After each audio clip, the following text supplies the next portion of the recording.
이제 다 함께 자리에서 일어나서 사도신경으로 우리의 공동의 믿음을 고백하며 주일 오후 예배를 삼위일체 하나님께 드리겠습니다. 전능하사 천지를 만드신 하나님 아버지를 내가 믿사오며 그 외아들 우리 주 예수 그리스도를 믿사오니 이는 성령으로 잉태하사 동정녀 마리아에게 나시고 본디오 빌라도에게 고난을 받으사 십자가에 못 박혀 죽으시고 장사한 지 사흘 만에 죽은 자 가운데서 다시 살아나시며 하늘에 오르사 전능하신 하나님 우편에 앉아 계시다가 저희로서 산자와 죽은 자를 심판하러 오시리라. 성령을 믿사오며 거룩한 공회와 성도가 서로 교통하는 것과 죄를 사하여 주시는 것과 몸이 다시 사는 것과 영원히 사는 것을 믿사옵나이다. 아멘.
위대하신 주님께서, 그 전능하신 주님께서 오늘도 우리 삶 가운데 임하시며 우리 삶 가운데서 놀라운 일을 행하실 것입니다. 그 위대하신 주님을 기쁨으로 찬양하러 나아갑시다.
마음을 주님께 올려드립니다.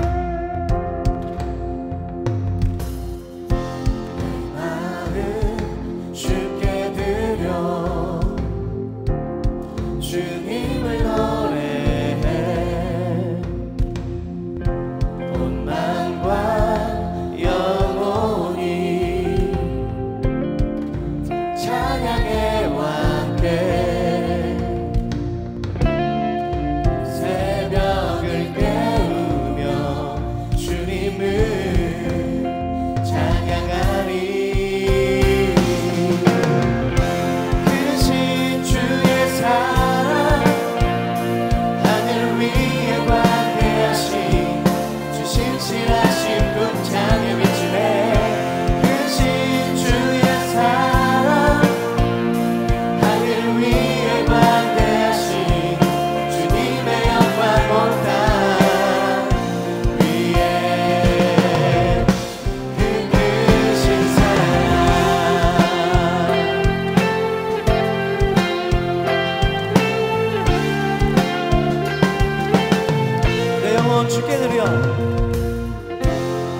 않는 자에게 주가 일하시네 주가 일하시네 신뢰하며 걷는 자에게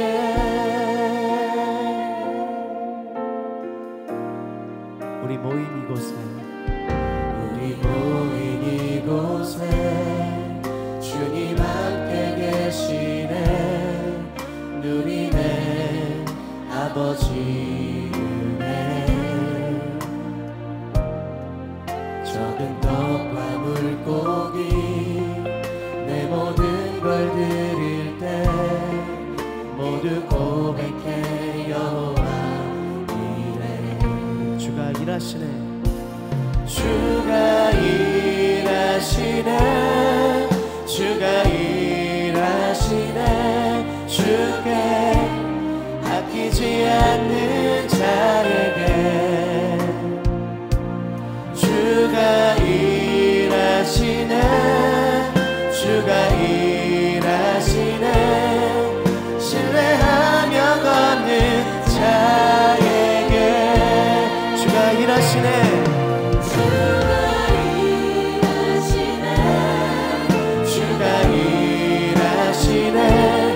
주께 아끼지 않는 자에게 주가 일하시네 주가 일하시네 신뢰하며 걷는 자에게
가장 좋은 것들을 주님께 올려드리는 자 될 수 있도록 주여 이 시간 임하여 주시옵소서. 성령을 임하여 주셔서 우리가 가장 좋은 가장 귀한 것을 주님께 올려드리는 가장 귀한 예배 될 수 있도록 주여 함께하여 주시옵소서. 우리 이 시간 주님의 이름 부르며 기도하며 나아갑니다.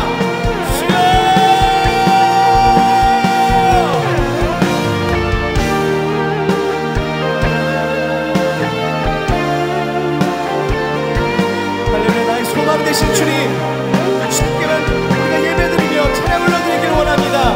우리 예배와 찬양의 대상이 오직 주님 한 분만의 길, 주여 우리 가운데 임하여 주셔서 우리를 만져주시옵시고 우리 생각과 우리의 마음을 만져주시옵소서. 우리의 삶을 주님께 올려드립니다. 주님 우리 삶 가운데 역사하여 주셔서 우리의 모든 삶이 오직 주님을 높여드리며 주님께 영광을 올려드리는 삶으로 나아갈 수 있도록 주여 우리 가운데 임하여 주시옵소서. 주여 성령으로 역사하여 주옵시고 우리 한 명 한 명 가운데 임하여 주셔서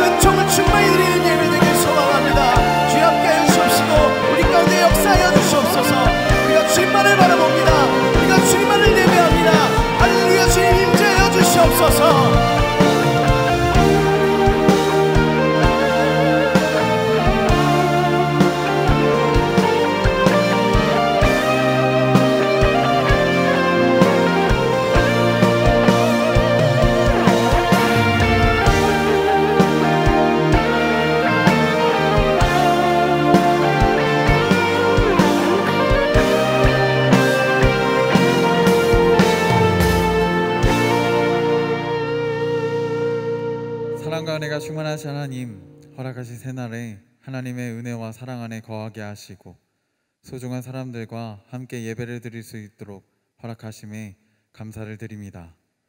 예배를 통해 예수님의 십자가의 사랑을 체험하게 하시어 구원의 은혜를 풍성하게 누리게 하시고 삶의 자리에서 주님의 사랑을 전하고 나타내는 하나님의 자녀, 예수님의 제자들이 되게 하여 주시옵소서. 용서의 하나님, 한 주간 살면서 지은 모든 죄를 회개합니다. 주님의 말씀과 인도하심에 순종하고 맡겨주신 사명을 정성을 다해 감당하겠다 고백하였지만 유혹에 휩쓸리고 시험과 고난에 무너지며 나의 교만과 욕심을 주님의 무능과 냉담으로 탓하고 하나님보다 사람을 두려워한 것을 회개합니다. 자비로우신 하나님, 연약하고 어리석은 우리를 용서하여 주시옵소서. 예수님의 보혈로 우리 몸과 마음에 새겨진 수치와 부끄러움을 씻겨주시어 하나님과 화목을 회복하게 하시고 허락하신 공동체와 서로 격려하며 주를 섬기는 것에 후회가 없는 우리 모두가 되게 하여 주시옵소서. 치유와 회복을 망설이지 않으신 하나님, 전쟁과 재해, 질병과 소망을 잃고 괴로워하는 이웃들을 위해 기도합니다. 이들이 홀로 외롭게 타는 등불이 되지 않도록 언제나 성령님께서 동행하심과 중보하고 있는 공동체가 있음을 기억하게 하시고 삶의 자리에서 절망과 원망을 태우는 것이 아닌 희망의 불을 태우며 우리의 약함보다 크신 주님의 열심을 체험하고 주님과 승리하는 역사가 일어나게 하여 주시옵소서. 담임 목사님의 영육간에 강건하게 하시고 광림교회 모든 기관과 부서, 속회, 선교회, 지교회와 선교지를 통해 하나님을 만나고 참된 사랑을 체험하게 하시어 치유되고 부흥하는 역사가 일어나게 하시고 부욕해 하시는 예수의 생명을 전함으로 소망이 회복되고 주님의 제자들을 세워감으로 교회와 나라, 열방의 미래를 준비하는 광림재단이 되게 하여 주시옵소서. 광림교회 청년부를 이끄신 하나님, 외적인 강요에도 흔들리지 않는 영혼의 든든함을 허락하여 주옵소서. 말씀과 기도의 자리를 지켜가며 무질서하게 사는 사람을 훈계하고 마음이 약한 사람을 격려하며 힘이 없는 사람을 돕고 사람과 사람의 다리를 만들며 예수님의 살아있는 생명을 불어넣고 이 땅에 하나님 나라가 우리 가운데 임재하고 있음을 나타내며 주님의 이름을 온 땅에 아름답게 드러내는 하나님의 자녀, 예수님의 제자들이 되게 하여 주시옵소서. 말씀을 전하시는 목사님에게 주님의 은혜와 성령을 충만하게 부어주시고 우리 마음의 말씀이 잘 심겨지게 하시어 삶의 자리에서 말씀에 순종할 때 이미 예비하신 주님의 사랑과 은혜를 체험하게 하시고 그 체험을 통해 하나님을 더 신뢰하고 예수님을 닮아가며 주님께 영광 돌리는 성숙하고 성장하는 우리 모두가 되게 하여 주시옵소서. 예배를 위해 정성을 다해 헌신하는 LF 미니스트리와 중창팀, 오케스트라팀, 예배 연출팀, 성경공동위원, 봉헌위원 가운데 주님의 크신 은혜와 성령의 충만함을 부어주시기를 원하며 이 모든 기도 제목들을 이루어 주실 것을 믿으며 예수님의 이름으로 기도합니다. 아멘. 하늘에 계신 우리 아버지여, 이름이 거룩히 여김을 받으시오며 나라에 임하옵시며 뜻이 하늘에서 이루어진 것 같이 땅에서도 이루어지이다. 오늘날 우리에게 일용할 양식을 주옵시고 우리가 우리에게 죄 지은 자를 사하여 준 것 같이 우리의 죄를 사하여 주옵시고 우리를 시험에 들게 하지 마옵시고 다만 악에서 구하옵소서. 대개 나라와 권세와 영광이 아버지께 영원히 있사옵나이다. 아멘. 오늘 하나님께서 우리에게 주신 말씀은 시편 46편 1절에서 5절까지의 말씀입니다. 하나님인 우리의 피난처시요 힘이시니 환난 중에 만날 큰 도움이시라. 그러므로 땅이 변하든지 산이 흔들려 바다 가운데에 빠지든지 바닷물이 솟아나고 뛰놀든지 그것이 넘침으로 산이 흔들릴지라도 우리는 두려워하지 아니하리로다. 한 시내가 있어 나뉘어 흘러 하나님의 성 곧 지존하신 이의 성소를 기쁘게 하도다. 하나님이 그 성 중에 계심에 성이 흔들리지 아니할 것이라. 새벽에 하나님이 도우시리로다. 아멘.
LF 중창단과 오케스트라에 합력하여서 또 귀한 찬양을 주 앞에 드렸는데요, 큰 은혜 받으신 줄로 믿습니다. 하나님께서는 사랑하는 자녀의 기도와 마음의 소원을 잊지 않으시고 기억하셨다가 좋은 때에 응답해 주시는 분인 줄 믿습니다. 이 자리가 청년들로 가득 채워져서 하나님 앞에 예배 드리는 그런 꿈도 꿔보았고, 매번 오케스트라가 찬양을 드리고 중창단이 하나님께 노래로 영광 돌려드릴 때에 참 연합해서 주 앞에 찬양을 드리면 얼마나 더 아름다울까 생각을 했었었는데요, 기억하시고 오늘 같이 함께 합력해서 귀한 찬양을 드리는데 하나님께 감사드리는 고백을 저도 함께 했습니다. 이곳에 가득 청년들이 채워지고 또 성가대에도 찬양으로 영광 돌려드릴 청년들과 또 악기로 주 앞에 경배할 찬양들이, 청년들이 함께 예배하는 그 날들을 좀 기억하고 기대하며 기도하고 있는데요, 하나님께서 들으시고 또 좋은 때에 그 기도와 부족한 종의 소원을 전 들어주실 것이라 믿고 기도하며 기다리고 있습니다. 여러분들도 같은 마음으로 기도하셔서요, 이곳에 주의 청년들이 가득 채워지고 주신 은사로 하나님께 영광 돌리고 찬양 드리는 그 날이 올 수 있도록 함께 기도해 주시기를 부탁을 드립니다. 가을이 시작됐습니다. 이제 대학생 청년들의 경우에는 2학기가 시작이 되었겠죠. 지난 여름이 너무나 빠르게 지나갔습니다. 우리 공동체는 지난 여름 하나님이 맡겨주신 사명을 위해서 불태웠던 시간들이었습니다. 국내 교육 선교와 해외 단기 선교, 그리고 성령 한국 청년 대회까지 지난주로 모든 것들을 매듭 짓게 됐습니다. 아직 2개 나라 단기 선교가 남아있긴 합니다. 여름에는 선교라고 하는 표대를 붙잡고 우리 모두가 함께 기도하며 달려갔습니다. 여름이 끝이 났는데요, 이제 가을의 시작에서 하나님께서 우리 공동체에 주시는 새로운 표대는 무엇일까? 이것이 지난 한 주 동안 새벽 기도의 자리에서 하나님께 물었던 질문이었고 기도 제목이었습니다. 이전 것을 다 잊어버리고 새로운 표대를 향해서 달려가야 할 터인데, 여름이 선교였다면 이번 가을은 무엇입니까? 라는 질문이었습니다. 그때 성령께서 주셨던 응답은 기본기였습니다. 기본기, 기본에 충실하라. 또다시 물었습니다. 신앙생활의 기본기에 해당되는 게 너무나 많습니다. 예배도 있고 속회도 있고 전도 봉사, 선교, 전도, 말씀, 묵상, 기도 생활, 다양한 기본기에 해당되는 것들이 많이 있는데 그중 붙잡아야 될 표대는 무엇입니까? 그때 주셨던 말씀은 주일 성수였습니다. 우리 공동체가 가을부터 지켜가야 할 표대는 주일 성수이다. 하나님께서 성경 66권 중에서 유일하게 자기 손으로 직접 써서 2번에 걸쳐 주신 말씀이 바로 십계명에 기록되어 있습니다. 십계명은 사람에 의해서 기록되지 않았고 하나님이 친히 돌판에 기록하셔서 절대로 사라지면 안 되는 명령이라 하여 돌판에 새겨서 2번에 걸쳐 주셨던 말씀들입니다. 십계명 제4계명을 보게 되면 안식일을 기억하여 거룩하게 지켜라 라는 말씀이 있죠. 지금 그리스도인들에게 이 말씀을 적용해 본다면 주일을 기억하여 거룩하게 지켜야 한다라고 하는 계명입니다. 이 문장을 한 단어로 축약하면 주일 성수라고 할 수 있겠습니다. 우리 공동체가 9월 달부터 붙잡고 가야 하는 새로운 표대는 주일 성수입니다. 그러면 주일을 거룩하게 지키기 위해서 우리가 해야 될 것은 무엇일까? How to에 대한 부분인데요, 주일이라고 하는 것은 주님의 날, 예수님의 날에 해당됩니다. 주일을 거룩하게 구별하여 지키려면 주일의 주인공 되시는 예수님이 우리에게 하라고 하신 것 지켜가면 되겠습니다. 그 내용은 하나님 사랑과 이웃 사랑이며, 하나님 사랑은 예배를 통해서 실천하시면 되겠고, 이웃 사랑은 속회에 참여하는 것을 통해서 지켜가시면 되겠습니다. 이게 바로 신앙생활의 기본기, 그리고 이번 가을 우리 공동체가 새롭게 붙잡을 표대입니다. 얼마 전에 손흥민 선수가 한국에 왔고, 또 오늘 보니까 또 번리전에서 해트트릭을 달성했다라고 하는 기쁜 기사도 보았는데요, 그분이 한국에 왔을 때 조기 축구팀과 경기하는 것을 유튜브 영상으로 보았습니다. 근데 제가 놀랍게 봤던 건 뭐냐면, 워낙 축구를 잘하시는 분이니까, 저보다 나이는 어리지만 워낙 잘하셔서 분이라는 표현을 씁니다. 워낙 잘하시는 분이니까요, 경기에 대한 관심보다는 어떤 말을 하는가, 전후에 어떤 행동을 하는가, 이게 저한테는 관심사였습니다. 조기 축구와 축구가 끝난 다음에 혼자서 운동장 뛰더라고요. 팔굽혀펴기 하고. 거기 있는 사람이 물어봤습니다. 뭐 하시는 거냐고. 맨날 하는 훈련이라고 얘기하더라고요.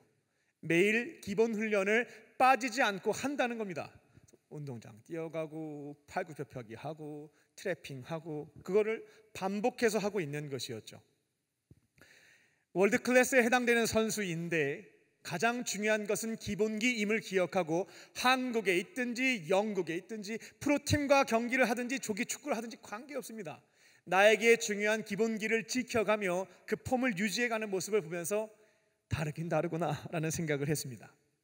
목회자들도 마찬가지입니다. 매일 성경을 읽고 매일 기도를 하고 말씀을 전해야 영적인 폼을 유지할 수가 있습니다. 근데 그것을 하지 않게 되었을 때, 기본기에 해당되는 것들을 하찮게 여기고 지키지 않을 때 영적인 폼이 떨어지기 시작하는 것이죠.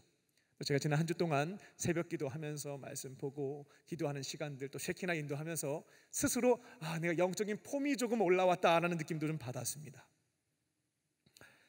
여러분도 마찬가지입니다. 바벨론과 같은 세상, 소돔과 고모라 같은 세상으로 나아가서 그리스도인의 정체성을 지켜가며 하나님이 주신 역할과 사명을 감당해 나아가려면 가장 중요한 것은 기본기, 신앙생활의 기초에 해당되는 것들을 조금 귀찮고 약소해 보인다 할지라도 날마다 어디에 있든지 지켜갈 때에 이 모든 것들을 감당해 갈 수 있다라는 겁니다. 그 기본기에 해당되는 것이 주일 성수입니다. 이번 여름 교육 선교와 해외 선교, 성령한국 청년대회까지 참여하기 위해서 참여했던 청년들을 가만히 보게 되면 영적으로 폼이 이렇게 올라온 것이 보여져요. 폼이 올라왔구나. 근데 벌써부터 그 폼이 떨어지기 시작하신 분들도 눈에 들어오기 시작합니다. 2023년 18주 남았습니다. 18번의 주일이 올해 남아있다라는 겁니다. 남아있는 18번의 예배, 속해 주일 성수 하실 줄로 믿습니다. 영적인 가장 기본기에 해당되는 주일 성수를 지켜가심으로 영적인 폼을 지켜가시고 세상에 나아가서 승리하는 삶을 살아가는 저와 여러분 되실 줄 믿습니다. 그 유대인들이 그 얘기 많이 해서 설교 시간에 제가 가끔씩 인용하는데요. 어떤 거냐면, 내가 안식일을 거룩하게 지켰더니 안식일이 우리를 구원해 줬다, 안식일이 우리를 지켜줬다라고 하는 내용입니다. 더 이상 유대인 얘기하고 싶지가 않습니다. 이제는 여러분들의 이야기를 간증하고 싶습니다.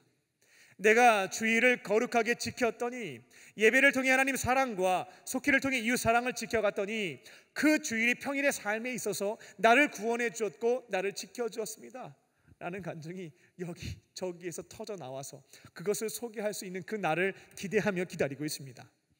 2023년 18번의 주일, 모두 다 함께 격려하며 주일 성수하시고 하나님께서 나에게 역사하시는 은혜를 충만하게 경험하는 저와 여러분 되시기를 주님의 이름으로 축원합니다. 시편 46편은 남유다 히스기야 왕이 통치할 때에 발생했던 사건을 배경으로 하여 기록된 시입니다. 히스기야 왕 하면 저희가 잘 알고 있는 게 있죠. 병에 걸렸습니다. 죽는 상황이었는데 선지자도 와서 이제 죽을 거니까 장례 준비하라고 그랬거든요. 죽기가 너무 싫은 거예요. 하나님께 기도했습니다. 살려달라고, 더 살게 해달라고. 그래서 15년 생명을 연장받았던 왕이 바로 히스기야 왕이었습니다. 근데 그가 남유다를 통치할 때 엄청난 위기를 겪게 되죠. 아수르의 왕 산헤립이 침략을 한 겁니다. 국방력이 약해서 모든 성들은 한순간에 다 함락이 되었고 800m 고지에 있었던 예루살렘만 살아남아 있는 상황이었습니다.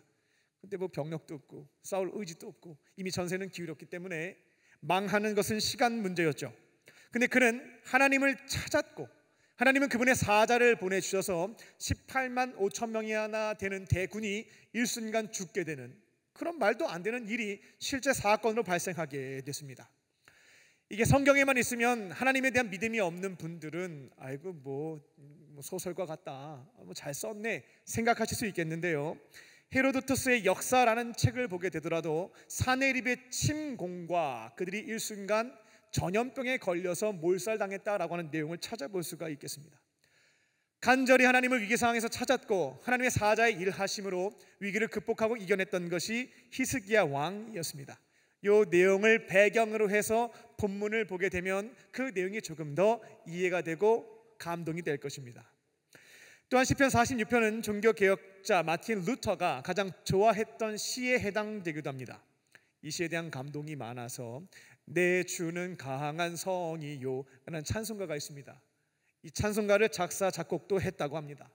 그리고 부패한 로마 교황청을 상대로 종교개혁을 유지할 때에도 늘 묵상했던 것이 이 시편 46편의 말씀이었다고 해요. 나의 피난처 되시고 나의 힘 되신 하나님, 그분 의지합니다. 환난날에 주님을 찾고 나를 도와주십시오 라고 하는 시의 내용들을 묵상하고 그 힘에 힘입어서 종교개혁을 완수할 수 있었다라고 합니다. 오늘은 시편 46편의 말씀을 통해서 우리에게 주시는 세 가지 기도의 제목과 영적의 교훈을 나누고자 합니다. 첫 번째로, 하나님은 피난처이십니다. 우리 하나님은 나의 피난처이십니다. 오늘 시편의 말씀을 보게 되면 그 기자는, 시인은 하나님은 피난처세요 라는 고백을 합니다. 여기서 피난처라고 하는 것은 히브리어 마하세의 번역인데 문자적으로는 비와 바람이 막 몰아칠 때 피할 수 있는 장소의 뜻을 가지고 있습니다. 우리의 안전, 보호를 지켜주는 공간에 해당되죠. 시편을 보게 되면 히브리어 마하세가 굉장히 많이 쓰인 것들을 보게 돼요. 많은 자들이 하나님에 대해서 보호해 주시는 분, 피난처라는 고백을 공통적으로 했다라는 겁니다. 그리고 이어서 하나님에 대해서 나의 힘이라는 고백도 하게 되죠. 피난처는 나를 방어해 주시는 그런 의미가 있다면, 힘이라고 하는 것은 공격적인 측면에서 위기를 돌파할 수 있는 능력을 주신다, 능력을 주시는 분이다 라는 고백을 담고 있습니다. 3절을 보게 되면 물이 솟아나고 뛰놀든지 넘침으로 산이 흔들리든지 나는 두려워하지 않아요 라는 고백이 있습니다. 불가항력적인 자연재해나 국가적인 위기상황이 발생한다 할지라도, 적군의 침략과 화산 폭발과 지진과 홍수와 쓰나미와 허리케인이 몰려온다 할지라도 저는 두렵지 않아요 라는 고백을 드리게 됩니다. 왜냐하면 다른 분도 아니고 하나님께서 나의 마하세, 피난처가 되어주시고 나를 보호해 주실 것이고 나의 힘, 돌파할 수 있는 능력을 주실 것임을 신뢰하기 때문에 누가 봐도 무섭거든요. 공포스럽거든요. 두렵습니다. 그 순간에도 저는 두려워하지 않습니다 라는 고백을 했던 것이죠. 근데 이런 일들이 발생할 수도 있어요. 이 믿음을 가지고 위기를 대처해 가는데 최악의 상황이 발생하는 거죠. 하나님을 보호자로 믿었습니다. 나의 힘으로 신뢰했고요. 그런데 죽었습니다. 이게 뭐야? 시험에 들 수가 있겠죠. 재난 상황에서 죽게 된 것입니다. 그래도 염려하지 않아도 됩니다.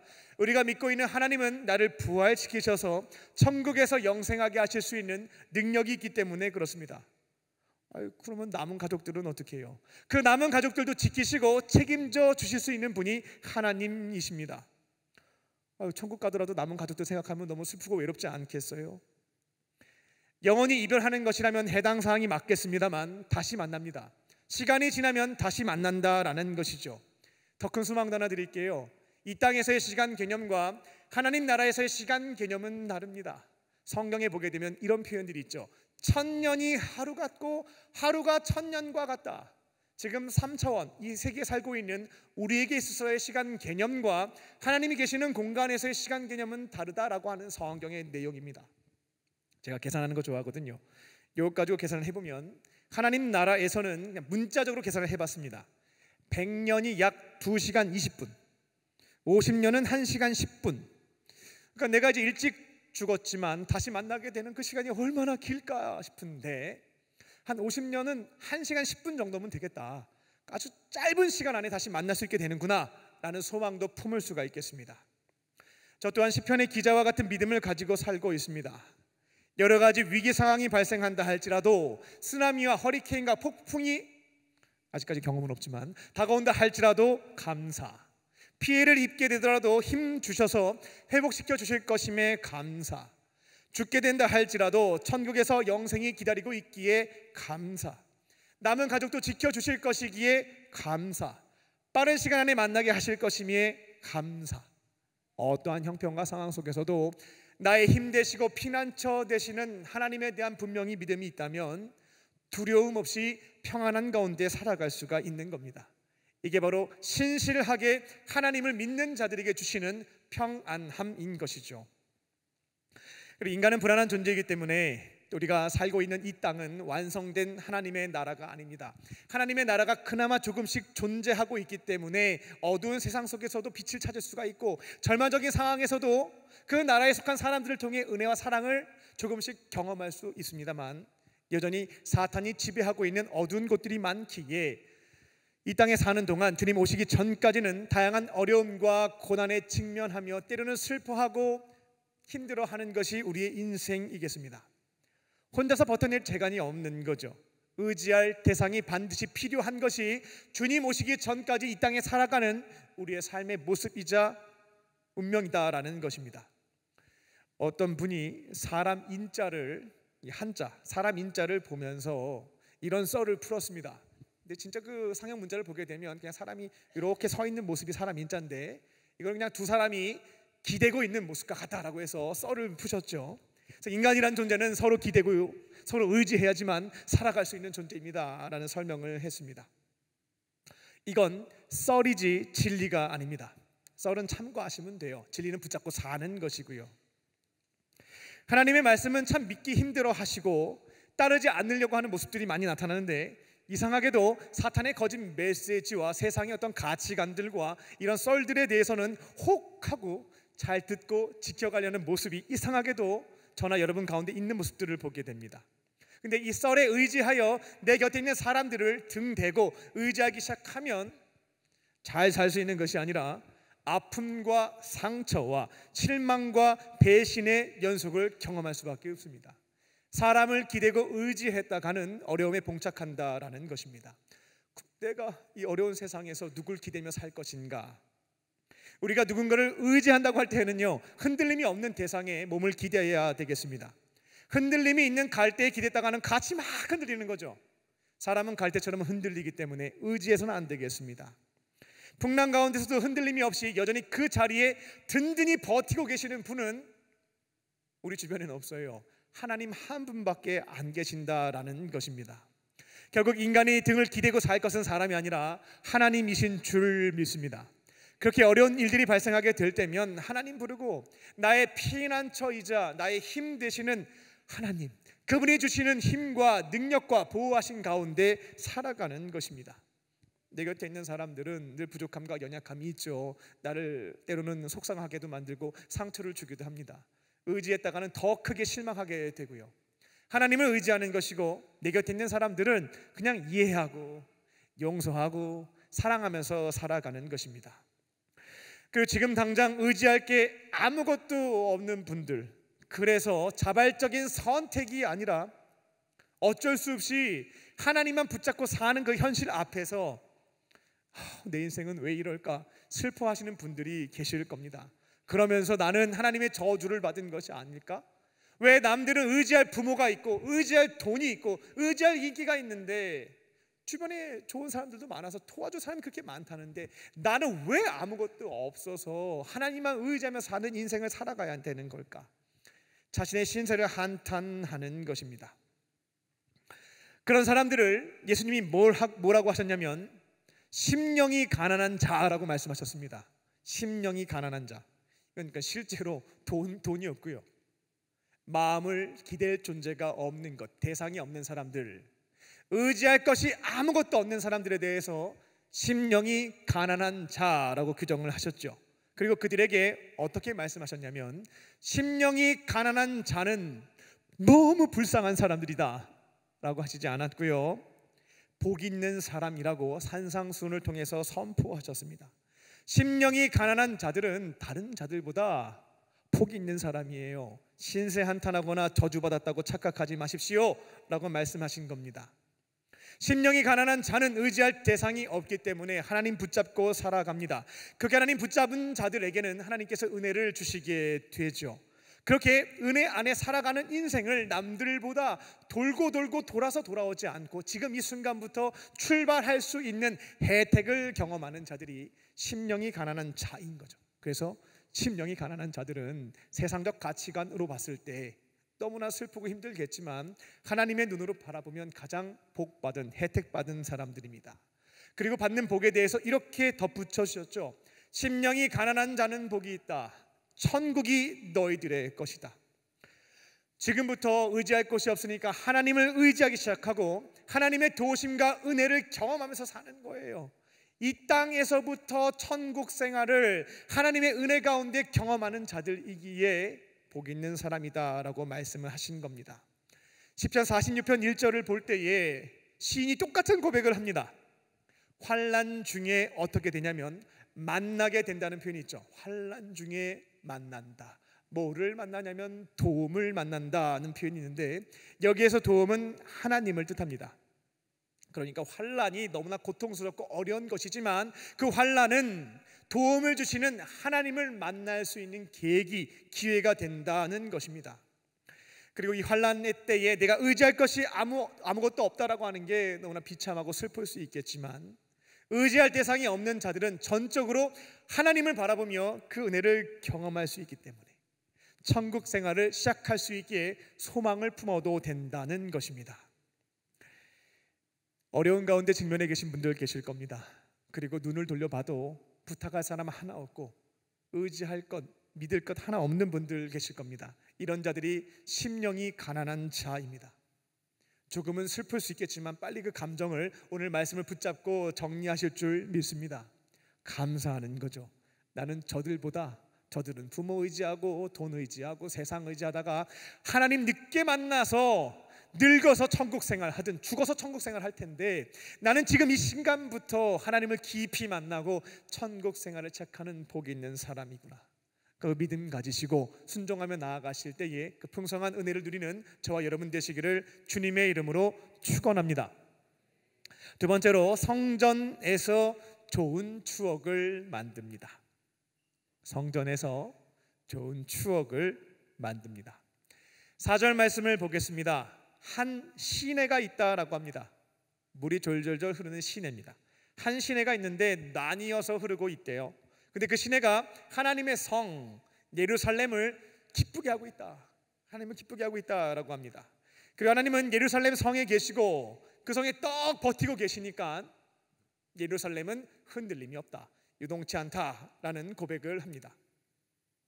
근데 저는 아직 이스라엘과 예루살렘을 가본 적은 없습니다만 사진으로 확인을 해보고 주석가들의 내용을 살펴보니 예루살렘 성 앞에는 시내가 없답니다. 여러 갈래로 흘러가는 시내가 없다는 것이죠. 척박한 땅이랍니다. 이건 뭐냐면 시인의 상상력입니다. 예루살렘에는 하나님의 성전이 있고 그 성전에는 은혜가 풍성하신 하나님이 살아계시기에 그 주변에 이 척박한 땅에 물이 가득하다, 하나님의 은혜가 가득하다라고 하는 것을 이와 같이 시적인 표현으로 고백한 겁니다. 예루살렘은 하나님이 계시고 그분이 계시기에 물이 가득하다, 은혜가 가득하다는 것입니다. 구약시대 사람들은 어려운 문제가 발생했을 때 나의 힘과 피난처 되시는 하나님을 만나고자 솔로몬이 빌딩이죠, 성전을 짓기 전까지는 텐트입니다. 성소에 찾아가야만 했습니다. 이제 솔로몬이 빌딩으로 짓고 난 다음부터는 이제 성전에 찾아가기 시작했죠. 그곳을 찾아가야지만 하나님의 임재와 은혜를 경험할 수 있었던 것이 구약시대에 속한 사람들이었습니다. 그런데 신약, 새로운 약속에 해당되는 사람들은 그 수고를 하지 않아도 되겠습니다. 예수님의 십자가 대속 사건의 이유로 우리는 제사함 받았죠. 하나님이 거룩하신 분이시기 때문에 죄악으로 물든 이 땅과 죄로 물든 사람들 가운데 임재하시지 못하여서 유일하게 구별된 장소인 그 성전에 임재하셨던 겁니다. 신약 시대에는 예수님의 십자가 보혈로 모든 사람들이 죄 사함을 받게 되었죠. 죄 사함 받은 의인으로 인정받게 됐습니다. 거룩하신 하나님이 특정 장소 한 곳에만 머물지 않으시고 모든 사람들이 거룩하게 되었기에 임재하실 수 있는 상황이 된 거죠. 그래서 저희가 모두가 성전이 되었습니다. 하나님을 모실 수 있는 사람들이 된 것이죠. 그래서 신약 시대부터 교회라고 하는 곳을 성전으로 규정하지 않고 예배를 드리는 곳, 예배당이라는 표현을 쓰는 것이 여기에 이유가 있습니다. 그렇다고 해서 이런 오해는 안 하셨으면 좋겠습니다. 하나님은 그러면 우리 안에 계시고 더 이상 교회 건물은 성전이 아니라 예배당이니까 하나님 안 계실 수 있겠다라는 생각입니다. 마태복음 18장 20절입니다. 하나님은 두세 사람이 모인 곳에 함께 한다라고 말씀을 하셨죠. 즉 우리가 이 공간에 함께 모여 예배드리기 시작할 때에 하나님께서는 이 자리에 임재하신다라는 겁니다. 강력하게 역사하신다라는 것이죠. 그리고 오늘 본문에서 예루살렘에 물이 가득 찼던 것처럼 하나님의 임재가 가득한 곳에는 은혜가 충만히 임할 줄로 믿습니다. 그래서 저희가 혼자 집에서 말씀 묵상하고 기도할 때보다 평일과 주일에 예배당에 나와서 예배를 드릴 때에 조금 더 큰 은혜와 임재를 경험하게 되는 것을 경험적인 면에서 아마 다들 체험들이 있을 것입니다. 집에서 혼자 성경 읽고 기도하는 것처럼 경건생활과 개인 예배를 드리게 되면 약간 그 우물에서 막 물 한 바가지 퍼가지고 마시는 느낌이 들 거예요.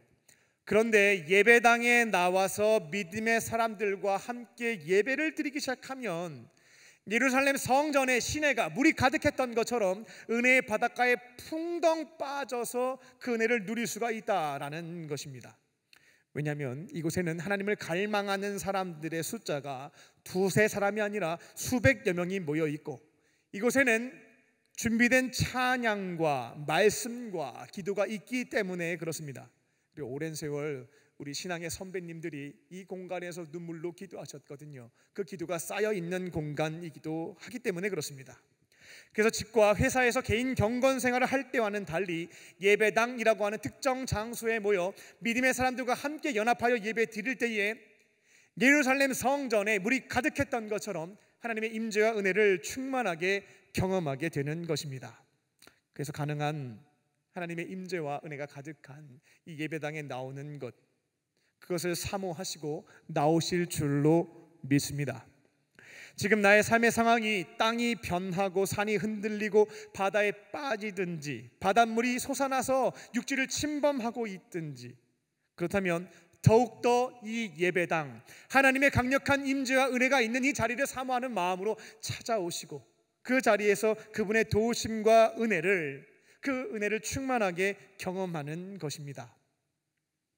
그렇게 지금부터 하나님의 임재와 은혜가 가득한 예배당에서 하나님과 나에게 발생한 문제를 이겨내고 극복해가는 추억들을 하나씩 둘씩 쌓아가는 것입니다. 어려운 일이 있을 때면 탁 떠오르는 장소가 있어야 돼요. 떠오르는 사람이 있는 것처럼. 이거 없으면 서럽습니다. 너무 힘든 순간인데 막상 전화할 사람이 없어요. 찾아갈 곳도 없습니다. 그런데 내가 위기를 처하게 되었을 때 가장 먼저 생각나는 분이 계시고 내가 갈 수 있는 곳이 있다라고 한다면 그 어려운 상황을 이겨낼 수가 있는 겁니다. 내가 그 힘겨운 시간에 땅이 무너지고 바다가 침범하는 그 같은 불가항력적인 위기 상황에 처하게 되었을 때 나와 함께 하셨던 하나님, 내가 그분을 예배당에서 찾았고 그 임재와 은혜 가운데 해결해 갔다라고 하는 추억이 지금부터 새겨져 있다면 오늘 나에게 발생한 위기 순간 찾을 분, 만날 수 있는 장소에 가서 그 은혜를 경험할 수 있다라는 것입니다. 개인적인 말씀을 드려서 죄송합니다. 저는 원주에서 자랐습니다. 저희 집은 사택이었고 교회와 붙어 있었습니다. 안 좋은 점도 있었지만 그래도 사택과 교회가 붙어 있어서 좋은 점도 많이 있었습니다. 힘들면 집 가는 길에 교회가 붙어 있으니까 교회에 들어갔습니다. 제가 좀 캄캄한 거 무서워하거든요. 캄캄하면 무서우니까 십자가 불은 켜놨습니다. 그리고 그 자리에 앉아서 울기도 하고 성경을 읽기도 하고 혼자 기도도 하고 그러다가 졸기도 했습니다. 연인들에게 예전에 그 뜨거웠던 그 추억의 장소가 있는 것처럼 저에게는 하나님을 뜨겁게 만났던 추억의 장소가 이처럼 아름다운 건물은 아니었지만 조립식 건물이긴 했지만 그 교회가 저에게는 추억의 장소로 남아 있습니다. 힘이 들 때면 그때 그 모습이 생각납니다. 내가 어려운 그 시절 내가 예배당에 나아가서 하나님께 부르짖었고 그분이 나에게 역사하셔서 그 힘든 시간을 견딜 힘을 주셨고 피난처가 되셔서 보호해 주셨고 이겨내게 하셨던 그 경험들, 추억들. 그런데 그 가건물이었던 그 교회는 이제 부서지고 아름다운 건물이 돼서 그 추억의 장소는 눈으로 확인할 수는 없지만 여전히 제 마음속에 남아 있어서 힘이 들 때면 그때 추억을 생각하며 오늘 지금 주어져 있는 예배당에 나와 하나님을 찾고 은혜를 사모하고 있습니다. 여러분도 지금 인생에서 가장 힘겨운 시간을 보내고 있는 분들 계실 겁니다. 조금 슬픈 소식은 앞으로 살아갈 인생이 지금보다 쉽지는 않을 겁니다. 일반화시킬 수는 없겠지만 지금 내가 겪고 있는 이 어려움이 앞으로 줄어들고 내 삶은 더 편안해질 것이다 라고 예상하시는 분들이 있을 텐데, 저의 짧은 경험과 주변의 이야기를 토대로 생각해 봤을 때 점점 강도는 세진다 라고 하는 것이 경험입니다. 여러분들이 그와 같은 위기 앞에서 이 같은 시간들을 통과해 가려면 혼자서는 할 수가 없습니다. 든든한 반석 되시는 하나님, 그분이 내 곁에 있을 때에 그분을 찾고 주시는 힘과 피난처의 은총을 경험할 때 이 문제를 풀어가게 될 줄로 믿습니다. 하나님 없이 세상에 살고 있는 사람들은 이 어려운 순간들, 점점점 강해지는 장애물 앞에서 어떠한 선택을 하고 있습니까? 무게를 견디기가 힘드니까 친구들 불러서 술 마시죠. 유흥으로 견딥니다. 도박으로 견디는 사람들도 많습니다. 요즘에 마약 중독자도 그렇게 많대요. 왜 마약에 빠지겠습니까? 너무 힘든데 붙잡을 게 없는 겁니다. 그렇게 피하는 것이죠. 그 결과는 더 큰 어려움인 것입니다. 앞으로의 인생사, 주님 오시기 전까지 쉽지 않습니다. 만만치 않습니다. 그 인생을 이겨내려면, 그 자리에서 그리스도의 정체성을 지켜가며 승리하는 삶을 살아가기를 소망하신다면 나의 피난처, 나의 힘 되시는 하나님 곁에 붙어 계실 줄로 믿습니다.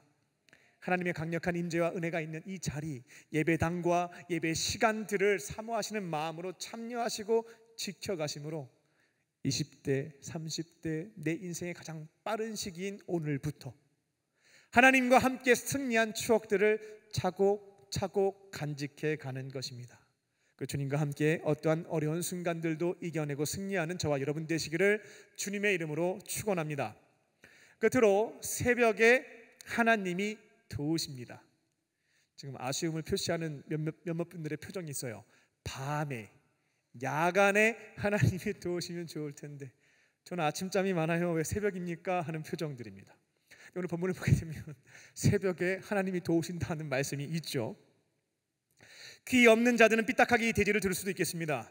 아마 이곳에 계시는 분들은 없을 거라고 기대합니다만, 뭐 하나님은 새벽에만 도우세요? 라고 하는 삐딱한 시선이 있을 수 있겠습니다. 저는 새벽에만이라고 표현하지 않았습니다. 새벽에, 모든 시간에 하나님께서 도우실 수 있는데 특별히 새벽에 하나님이 도우실 수 있다는 말씀을 성경에 기초하여 전달합니다. 하나님은 24시간 졸지도 않고 주무시지도 않는 분이십니다. 언제든지 사랑하는 자들이 요청하면 도우실 수 있는 분이시다라는 것입니다. 그런데 시편의 기자는 왜 그랬을까? 야간에라고 하지, 새벽에 도우신다는 고백을 통해서 믿음의 후배들에게 새벽에 하나님의 도우심을 경험할 수 있으니 새벽을 깨우십시오 라고 남겨놨습니다. 하나님 보셨을 때 이건 보편적이지 않고 일반적이지 않고 비합리적이다라고 했다면 시편의 기자가 막 이걸 적었을 때 연필이 움직이지 않도록 아마 막으셨을 겁니다. 항상 언제나 하나님이 도우신다로 바꾸셨겠죠. 이 고백을 남겨두신 데에는 이유가 있을 겁니다. 왜 새벽 시간을 특정화해서 하나님이 도우신다는 고백을 남겨두셨을까? 신약 성경을 보게 되면 예수님도 유대인의 관습에 따라, 유대인의 관습이 참 괜찮아요. 아침 9시와 낮 12시와 오후 3시, 이건 어느 누구나 할 수 있겠죠. 9시, 12시, 3시 하루에 3번 예루살렘 성전을 향해서 기도를 했는데, 예수님은 그것 외에도 새벽의 습관에 따라 한적한 곳에 가셔서 기도하셨습니다. 거기서 신약 성경을 보게 되면 새벽이라고 하는 시간이 특정화되어 있죠. 예수님이 새벽 시간을 선택해서 기도한 겁니다. 언제든지 기도하실 수 있는 분께서 왜 이와 같은 것을 제자들에게 보여주셨겠는가? 왜 본을 보여주셨을까? 이유가 있는 겁니다. 여기에서 새벽으로 번역된 히브리어는 뽀케르라고 하는 단어입니다. 뽀케르. 어느 시점이냐면 밤이 막 끝나고 동이 트는 그 시간입니다. 이게 뽀케르가 밤이 다 끝나서 이제 해가 딱 뜨는 그 시점, 요 새벽을 가리키는데요. 그때 하나님이 도우신다라는 거죠. 그때 예수님이 기도하셨다라는 겁니다.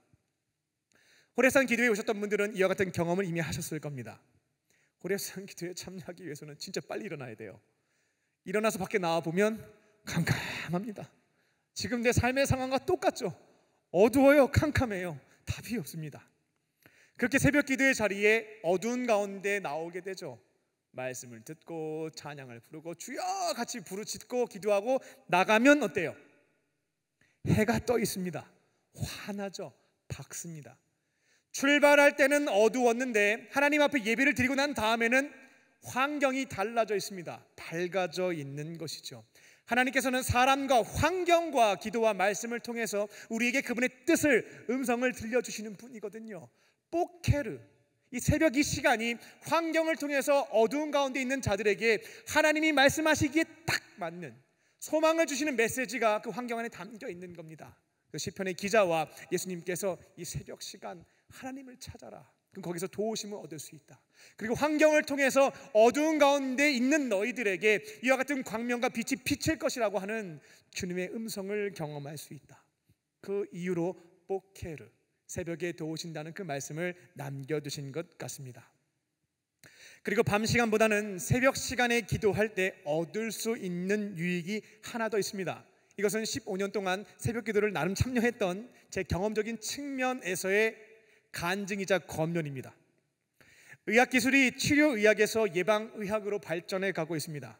치료의학은 병에 걸렸어요. 그럼 이거 빨리 고쳐야 되지 않겠습니까? 이게 치료의학이고, 예방의학이라고 하는 것은 병에 걸리기 전에 막아주는 겁니다. 그러니까 독감이 돌고 걸리기 전에 예방주사를 맞아서 병 안 걸릴 수 있도록 도와주는 것이 예방의학이고, 걸린 사람들을 효과적으로 치료해 주는 것이 치료의학인 것이죠. 병원이나 의사나 환자 입장에서도 예방이 잘 되는 것이 좋은 일일 겁니다. 병 걸려서 다 아픔을 겪고 그 다음에 치료받으면 감사는 하겠지만 얼마나 그 시간이 고통스러워요. 예방을 딱 해서 안 걸리는 것이 가장 좋다는 것입니다. 여러분이 발생한 삶의 문제에 있어서 모든 문제가 다 망가져 버린 뒤에 하나님의 은혜를 경험하고 싶으면 야간에 도우시는 하나님의 은혜를 경험하시고, 저는 예방 차원으로 모든 것들 다 잘 준비해서 평안하게 하루를 지내고 편히 감사하며 잠을 자고 싶습니다 하시는 분들은 새벽에 깨우시는 겁니다. 새벽 시간에 오늘 하루 있을 일들에 대해서 하나님께 도우심을 간구하고, 앞으로 발생할 일들에 대해서 예방 차원으로 하나님께 도우심을 간구하고, 이 문제를 해결할 수 있는 은혜를, 능력을, 힘을 간구하는 것입니다. 예방이 됐기 때문에 오늘 하루를 보낼 때에 주시는 힘과 능력으로 평안한 가운데 헤쳐나갈 수가 있는 것이죠. 근데 야간에 하나님이 도우실 것이라는 믿음을 가지고 밤에만 기도하는 경우에는 하루 동안 고초를 다 겪는 거예요. 그러면 주님, 문제가 이렇게 생겼습니다. 너무나 힘이 듭니다. 해결해 주세요. 치료하시는 하나님의 은혜 안에서 고초 겪고 해결하는 삶을 살 수밖에 없다라는 것이죠. 새벽에 기도해서 난 예방 차원으로 은혜 경험하고 도우시는 은혜 가운데 평안하게 살기를 원하신다면 새벽을 깨우시고 하나님의 도우심을 간구하실 줄 믿습니다. 이를 오늘부터 실천하기 위해서는 시간과 장소를 정하셔야 되겠습니다. 가장 소중한 연인, 사람을 만날 때, VIP와 만남이 있을 때에 다이어리에 기록하시잖아요. 스케줄에 딱 등록을 하시잖아요. 나의 힘이 되시고 피난처 되시는 분이 하나님이시고 그분 덕분에 내가 승리하는 삶을 살 수 있다라고 한다면 가장 중요한 만남이 하나님과의 만남, VIP의 만남이 될 것입니다. 그렇게 시간을 딱 정해놓고 그 시간이 되면 다른 것 다 제쳐두고 우선순위를 두고 하나님을 만나는 시간을 지켜가는 것입니다. 이런 오해는 하지 마십시오. 여러분이 약속을 안 지킨다고 해서, 하나님을 찾지 않는다고 해서 하나님은 손해보시는 것이 1도 없습니다. 1도 없습니다. 여러분들이 마치 하나님을 위해서 내가 기도를 하고 내가 하나님을 위해서 시간을 희생한다라고 하는 엄청난 착각에 빠지게 되는데, 하나님은 여러분이 약속을 지키지 않아도, 기도하지 않아도 손해보시는 것은 1도 없습니다. 그냥 여러분들이 안타깝고 슬플 뿐인 것이죠. VIP의 만남을 어겼을 때 손해와 피해를 받는 것은 하나님이 아니고 저와 여러분인 것이에요. 그 점을 기억하셔야 되겠습니다. 7월부터 교육 선교가 시작이 되었고요. 7월과 8월 저 개인적으로도 어떻게 시간이 이렇게 빨리 갈까 싶을 정도로 9월달을 맞이하게 됐습니다. 주어진 자리에서 하나님께서 충성을 말씀하셨기 때문에 맡은 자에게 구할 것은 충성이기에 충성을 다하는 시간들로 불태웠습니다. 지난주 토요일날 성령한국 청년대회가 야간에 끝났고 바로 이어졌던 주일입니다. 주일 또한 밤에 사역을 마쳤습니다. 그리고 월요일부터 저에게는 새벽기도 설교가 시작됐습니다. 교육 선교와 성령한국 청년대회까지 다 마쳤기 때문에 월요일부터 자고 싶다 라고 하는 마음이 굉장히 컸습니다. 근데 이건 누가 시킨 게 아니라 제가 선택했습니다. 자발적으로 도전을 해본 거죠.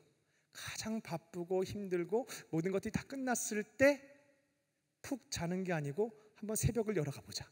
어떤 일들이 있을까라고 하는 무모한 도전을 제가 한번 하게 되었고 4일 때까지는 후회했습니다. 전도사님들한테 이거 아닌 것 같다고, 저기 그냥 큰 행사가 끝난 다음에는 자야지, 이거 괜히 좀 개낀 것 같은 생각이 내가 든다고 이런 얘기를 제가 했어요. 당신들은 그런 선택을 하면 안 좋을 것 같다는 말까지도 했습니다. 행사 끝나고 나니까 후속 처리할 것들이 너무나 많이 있고 그 상황에서 말씀을 같이 준비해야 되니까 새벽도 있고 쉐키나도 있고 줄 오브도 있고 같이 얽히니까요. 며칠 밤은 제가 집에 들어가지 못하고 즉 사무실에 머물러 있어야 했습니다. 그렇게 오늘까지 한 주를 다 보내게 되었고요. 오늘 새벽에 새벽기도가 끝난 다음에 하나님께 감사와 찬양과 영광을 돌려드렸습니다. 만약 내가 이번 주에 새벽기도의 담당을 자발적으로 선택하지 않았다면 푹 잤겠죠. 아침에 푹 잤을 겁니다. 그러면 제 육체는 회복될 수 있을지 모르겠습니다만 행사 끝나고 난 뒤 하나님께 충분히 감사와 찬양을 돌려드릴 수 있는 시간이 없잖아요. 그럼 그 순간에 주님이 주셨던 은혜를 다 잊어버리게 됩니다. 그리고 영적인 충전 또한 없잖아요. 잠만 자니까 육체는 회복되는데 영적으로는 점점점 지쳐가는 겁니다. 그러면 내 영혼이 잘 될 때 범사가 잘 되고 강건해지는 은혜를 경험할 수 있는데 다 놓치는 거예요. 힘은 좀 들었지만 늦은 시간까지 성경을 읽고 연구하고 묵상하고 새벽에는 말씀을 선포하고 나면 잠을 잘 못 잤으면 잠에 들 것 같잖아요. 이게 아드레날린이 분비돼서 그런지 잠이 안 와요. 새벽에 말씀 잘하고 나면 자고 싶어도 잠이 잘 오지 않아요. 근데 기도하는 겁니다. 그 영적으로 재충전하다 보니까요, 하나님께 찬양도 드리고 은혜도 경험하고 회복시켜 주시는 은총도 경험할 수가 있었죠. 이게 진짜인 것은 제가 오늘 아침에 우리 장로님 만나 뵀는데 목사님 행사 끝나시더니만 얼굴이 환해지신 것 같다고. 제가 4일 동안 집에 못 갔어요, 제가 말씀드렸거든요. 근데 내가 주님 앞에 새벽 기도를 지켜갔을 때에 주신 은혜가 있으니까 다른 분들이 볼 때 환하게 보이는가 보다. 저 또한 지친 마음이 특별하게 없습니다. 체력도 하나님께서 채워주신 것을 경험할 수 있었기에 이 자리에 간증도 합니다. 말씀을 맺겠습니다. 우리의 피난처 도움 되시는 분은 하나님이신 줄 믿습니다. 그 믿음 가지고 사는 거예요. 하나님의 임재와 은혜를 강력하게 경험할 수 있는 자리는 예배의 자리, 예배당입니다. 여기서부터 위기 상황이 발생됐을 때 그분과 함께 해결해가고 풀어가는 추억들을 차곡차곡 쌓아가는 겁니다. 새벽 시간에 주시는 은혜가 너무나 큽니다. 밤문화를 빨리 정리하시고요, 새벽에 기도하는 습관을 만드셔서 새벽에 도우십니다 라고 하는 고백을 시편의 기자뿐만 아니라 여러분의 입술을 통해서도 내 삶의 간증으로 나누실 수 있는 저와 여러분 되시기를 주님의 이름으로 축원합니다. 기도하겠습니다. 살아계신 하나님, 어려운 순간 나의 힘과 피난처 되시는 하나님을 찾게 하여 주시고 새벽에 주의 도우심을 예배당에서 간구해 나아갈 때에 하나님께서 도우시는 은혜를 경험하며 어려운 세상 승리하며 살아가는 우리 모두가 되게 하여 주시옵소서. 그렇게 하실 줄 믿고 감사드리오며 예수님의 이름으로 기도합니다. 아멘. 오늘 주신 말씀 기억하며 우리 나의 영혼이 함께 찬양하시겠습니다.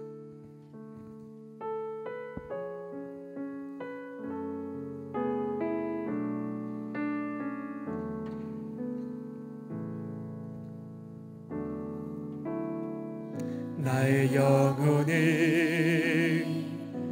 잠잠히 하나님만 바라비여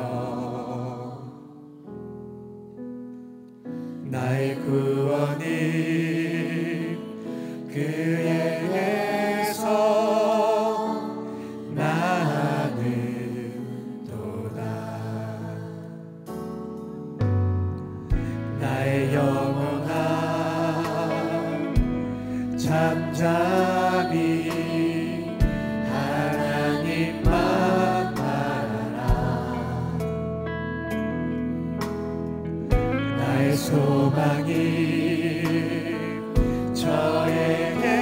저에게서 나는 떠나 오직 주만이 나의 반석 나의 구원이시니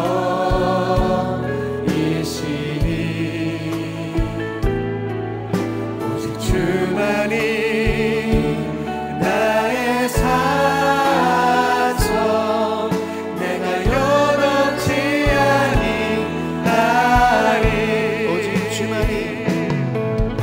오직 주만이 나의 반석 나의 구원이시니 오직 주만이 나의 산성 내가 요동치 아니하리.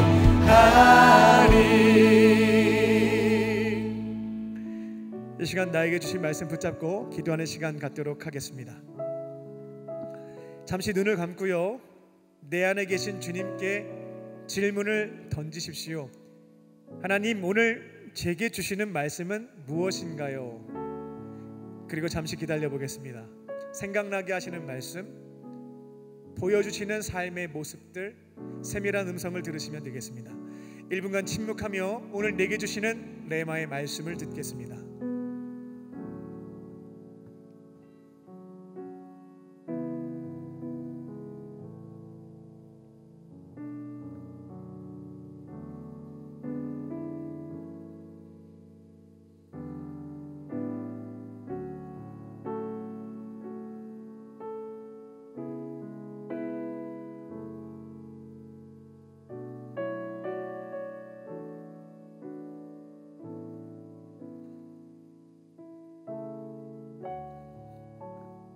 각자에게 주신 말씀 붙잡고 기도하는 시간 갖도록 하겠습니다.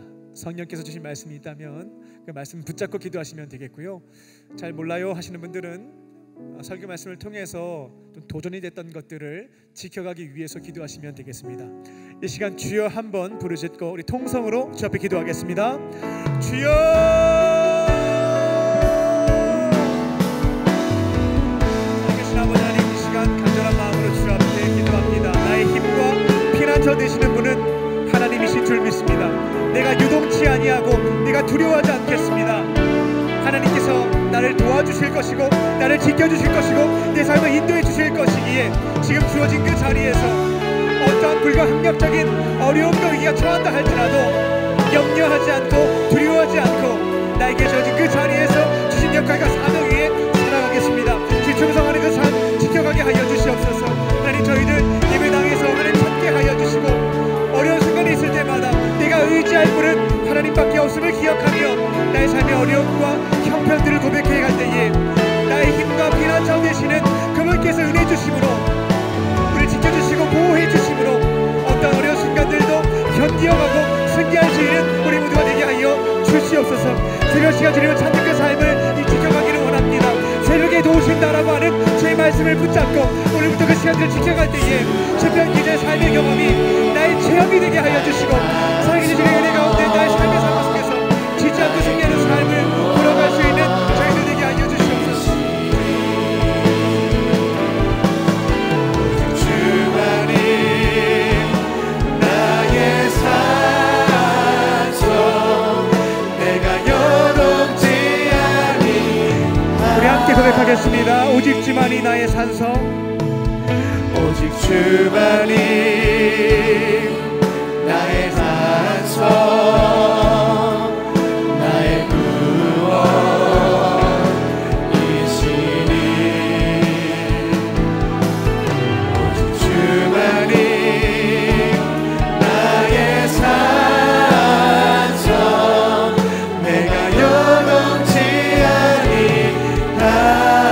내가 요동치 아니하리. 내가 요동치 아니하리. 내가 요동치 아니하리. 내가 요동치 아니하리.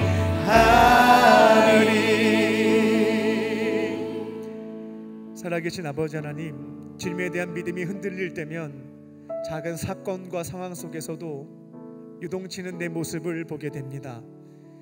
나와 함께 하시는 주님께서 나의 힘과 피난처 되심을 신뢰하게 하여 주시고, 너무나 무거운 짐과 어려움이 찾아올 때면 예배당에 나와 나의 마음을 고백할 때에 살아계신 주님의 임재와 은혜 속에 소망을 찾게 하여 주시고, 주시는 힘과 능력으로 지지 않고 인내하며 승리하는 삶을 열어가는 우리 모두 되게 하여 주시옵소서. 하루의 시작을 세상의 거짓 메시지에 속지 않게 하여 주시고, 새벽에 도우시는 하나님을 신뢰하는 믿음으로 말씀을 묵상하고 기도해 갈 때에 오늘 하루 동안 내 삶에서 역사하시는 주님의 은총을 경험케 하여 주시고, 동행하는 기쁨을 누리며 살아가는 우리 모두 되게 하여 주시옵소서. 이와 같은 체험과 간증이 넘쳐나게 하여 주시고, 하나님을 부정하는 세상 속에서 살아계신 하나님을 나의 삶을 통하여 증언하는 증인들이 되게 하여 주시옵소서. 그렇게 하실 줄 믿고 감사드리오며 예수님의 이름으로 기도하옵나이다. 아멘. 우리에게 말씀을 주신 주님께 감사의 박수 올려드리겠습니다.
살아계신 하나님, 이 시간 삼위일체 하나님께서 우리의 인생 가운데 베풀어 주신 생명과 죄사함, 동행과 영생의 은혜에 감사하며 이 시간 우리에게 주신 것 중에 소중한 것을 가지고 나와 주 앞에 오병이어와 두렙돈으로 올려드립니다. 주님 기쁘게 받아주시고 하나님의 나라와 그 영광 위하여 사용하여 주시옵소서.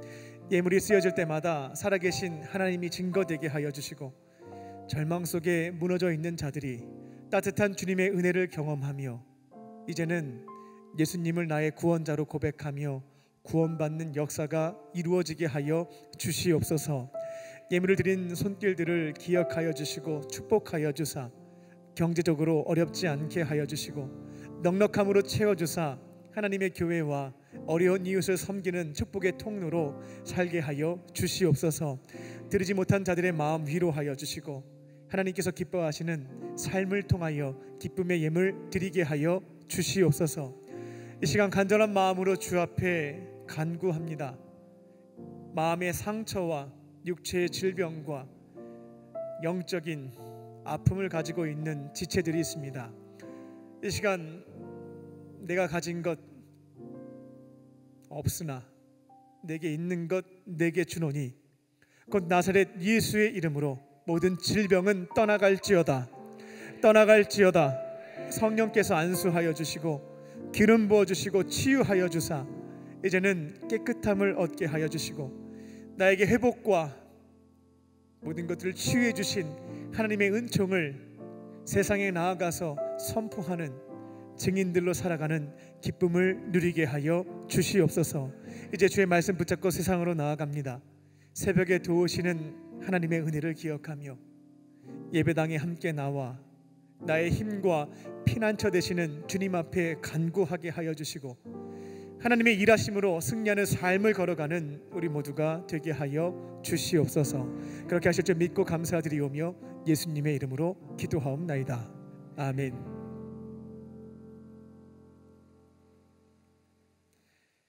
할렐루야. 하나님은 당신을 사랑하십니다. 우리 서로에게 고백하며 성도의 교제를 나누겠습니다. 하나님은 당신을 사랑하십니다. 당신을 사랑하십니다. 사랑하십니다. 광림 코이노니아입니다. 네팔과 일본 단기 선교가 9월 말에 있습니다. 하나님께서 부르셨고 응답한 청년들이 약 한 20명의 청년들이 선교를 준비하고 있습니다. 중보해 주시고요. 그 지역에서 사명을 이루어갈 때 필요한 물품들이 있습니다. 주보를 참고하시면 물품 내역을 확인하실 수 있겠는데 기도하시는 가운데 감동 주시는 것들이 있다면 헌신하셔서 땅끝 선교에 동참하는 또 청년들과 성도님들 되시기 바랍니다. 9월 17일 날에는 세례 예식과 입교 예식이 있습니다. 아직까지 세례를 안 받으셨거나 입교하지 않으신 분들은 속장님에게 말씀하시고 신청하셔서 입교와 세례 교육을 통과하시고 9월 17일 날 내 인생의 가장 소중한 추억이 될 겁니다. 세례와 입교에 참여하시기 바랍니다. 결혼하시는 우리 청년들이 있습니다. 우리 오민준 형제님과 우리 또 정예영 자매님 두 분 속장님인데요. 9월 9일 낮 12시에 이 자리 광림교회 본당 2층 대예배실에서 결혼이 있습니다. 조금씩 유튜브를 통해서 이렇게 소문이 날 것 같아요. 야, 광림교회는 매주 결혼이 있어. 야, 저 교회 가면은 막 결혼이 쉽나 보다. 이런 것들. 제 개인적인 기도 제목이자 소망은 여러분들을 결혼해서 청장년부에 올리는 것에 있습니다. 이 자리에 청년들을 다 결혼 안 하게 해서 가득 채워야지 이런 마음은 저는 없습니다. 빨리 좋은 짝을 만나게 해서 결혼을 해서 가정을 이루고 공동체를 이루어서 청장년부에 남선교회 여선교회 우리 활약할 수 있는 일꾼들로 파송하자. 네. 저한테 박수 치는 줄 알았어요. 이 두 분한테 치는 거였죠? 축하드립니다. 자, 돌아오는 목요일날 쉐키나 워십이 있습니다. 기억하시고 기도의 자리에 나오셔서 하나님의 도우심, 힘과 피난처 되심을 체험하시기 바랍니다. 오늘 교회 처음 나오신 새가족분들이 있습니다. 호명하시면 자리에서 꼭 일어나 주시기 바랍니다. 박서인님, 박지호님, 조민지 권사님 인도하신 오재영님, 한재영님, 신유진님, 김경란 성님 인도하신 신유진님 일어나시면 중심으로 축복하겠습니다. 나의 사랑 나의 자녀 나의 하나님 여호와는 맘에 계시니 너를 구원하셨네 나의 사랑 나의 자녀 너의 이름 언제나 기억하고 계시니 주의 영광으로 가득 채우리라. 네, 박수하며 축복하겠습니다. 네, 자리에 일어나 계시면 제가 기도해 드리겠습니다. 살아계신 하나님, 이 시간 주님께서 너무나 아끼시고 사랑하시는 우리 청년들 보내주시니 감사합니다. 다양한 계기로 교회에 찾아왔지만 그들에게 마음 주시고 발걸음을 인도해 주신 분은 하나님이신 줄로 믿습니다. 아버지 하나님의 품으로 돌아와사오니 예배의 자리에서 예수님의 사랑과 은혜를 경험케 하여 주시고 세상이 줄 수도 없고 알 수도 없는 참된 기쁨과 평안을 누리게 하여 주시옵소서. 앞으로는 외롭게 혼자 지내지 않고 예수님과 믿음의 사람들과 함께 행복하고 거룩하게 살게 하여 주시옵소서. 모든 것 감사드리오며 예수님의 이름으로 기도합니다. 아멘. 뜨겁게 박수로 환영하겠습니다. 모두 자리에서 일어나셔서 주님께 결단의 찬양 올려드리겠습니다.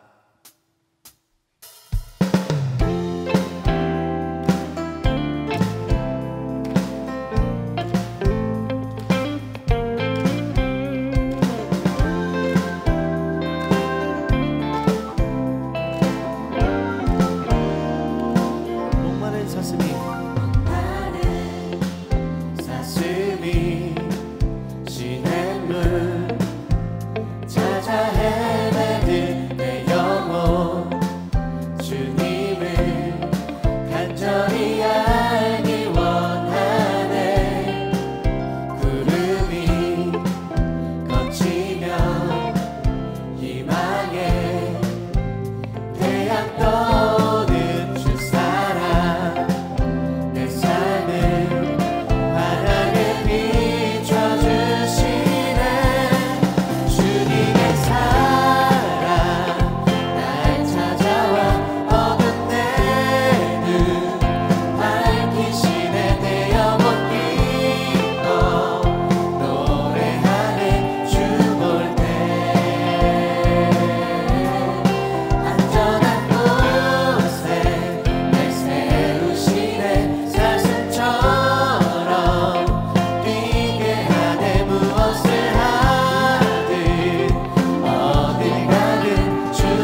이제는 우리 주 예수 그리스도의 은혜와 아버지 하나님의 크신 사랑하심과 성령님의 함께 하심이 새벽에 도우시는 하나님의 은혜를 기대하며 나의 힘과 피난처 되시는 주님 앞에 간구할 때에 주시는 힘과 능력으로 세상에 지지 않고 승리하는 삶을 살기로 결단한 모든 믿음의 성도님들과 청년들 머리 위에 지금부터 영원토록 함께 하시기를 간절히 축원하옵나이다. 아멘.